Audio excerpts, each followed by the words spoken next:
Trans India media and entertainment private limited Prabhudeva நடிக்கும் ஜாலியோ gymkhana November 22 முதல்.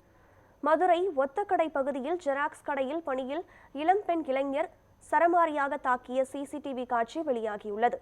இது குறித்த கூடுதல் விவரங்களை செய்தியாளர் ஹரிகிருஷ்ணன் வழங்க கேட்கலாம்.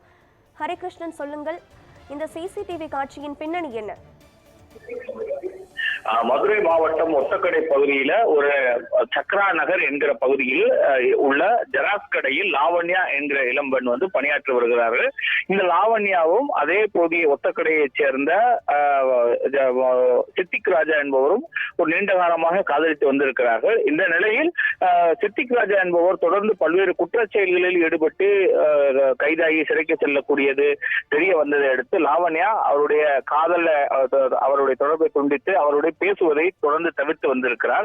இந்த சூழ்நிலையில் கடந்த 6 மாசமாக அவர் சித்திக் ராஜாவுடன் பேசுவதை தவிர்த்த நிலையில்தான் கடந்த ஞாயிற்றுக்கிழமை பணியில் இருந்த லாவண்யாவிடம் நேரடியாக கடைக்கு வந்த சித்திக் ராஜா அவரது நண்பருடன் வந்திருக்கிறார். நேரடியாக அவரிடம் ஏன் காதலிக்க மறுக்கிறார், தொடர்ந்து ஏன் என்னை பேசுவதை தவிர்த்து வருகிறார் என்கிற கேட்டிருக்கிறார். தொடர்ந்து இருவருக்கும் வாக்குவாதங்கள் ஏற்பட்டிருக்கு. இந்த நிலையில் திடீரென லாவண்யாவை சித்திக் ராஜா சரமாரியாக தாக்கி இருக்கிறார். இதில் வலது கண்ணில் காயம் ஏற்பட்டிருக்கிறது, கை கால்களில் லாவண்யாவுக்கு காயம் ஏற்பட்டிருக்கிறது.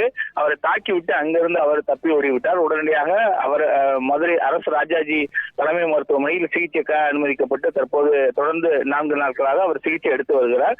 இந்த நிலையில் தாக்குதல் நடத்தக்கூடிய சிசிடிவி காட்சிகள் தற்போது வெளியாகியிருக்கிறது. இது குறித்து காவல்துறையினரிடம் முதல் விசாரிக்கையில் தற்போது சித்திக் ராஜா மீது கொலை முயற்சி உள்ளிட்ட பிரிவுகளின் கீழ் வழக்கு பதிவு செய்து விசாரணை நடத்தப்பட்டு வருவதாகவும் தப்பியோடிய சித்திக் ராஜாவை விரைவில் கைது செய்வதற்கான நடவடிக்கையை மேற்கொண்டு வருவதாகவும் தெரிவித்திருக்கிறார்கள். அது மட்டுமல்லாமல் இது குறித்து முழு பின்னணியும் விசாரணை நடத்தி வருவதாகவும் இந்த விசாரணையில் தான் அவர்கள் நீண்ட காலமாக காதலித்திருக்கிறார்கள். தொடர்ந்து அவர் பல்வேறு குற்றச்செயலில் ஈடுபட்டதனால் அவரை தொடர்ந்து அவரோடு பேசுவதையும் பழகுவதையும் தவிர்த்து வந்திருக்கிறார். இந்த சூழ்நிலையில் அந்த கோபத்தில் தான் நேரடியாக தாக்குதலில் ஈடுபட்டிருப்பதாக தெரிய வந்திருக்கிறது. இருந்த போதிலும் தாக்குதலில் ஈடுபட்ட சித்திக் ராஜாவை விரைவில் கைது செய்வதற்கான நடவடிக்கையை முடுக்கிவிட்டிருப்பதாகவும் காவல்துறையினர் தெரிவித்திருக்கிறார்கள். நேற்று தஞ்சாவூர் மாவட்டம் பட்டுக்கோட்டை அருகே இருக்கக்கூடிய மல்லிப்பட்டினத்தில் ஆசிரியர் பள்ளியிலே வெட்டி படுகொலை செய்யப்பட்டிருக்கிறார். தொடர்ந்து இது போன்ற ஒரு தாக்குதல்கள் பல்வேறு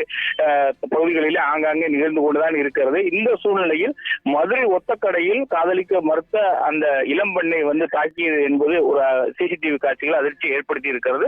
இருந்த போதிலும் மதுரை மாவட்ட காவல்துறையினர் தொடர்ந்து விசாரணை நடத்தி நடவடிக்கை எடுப்பதற்கான பணிகளை தற்போது மேற்கொண்டு வருகிறார்கள். தகவல்களுக்கு நன்றி ஹரிகிருஷ்ணன்.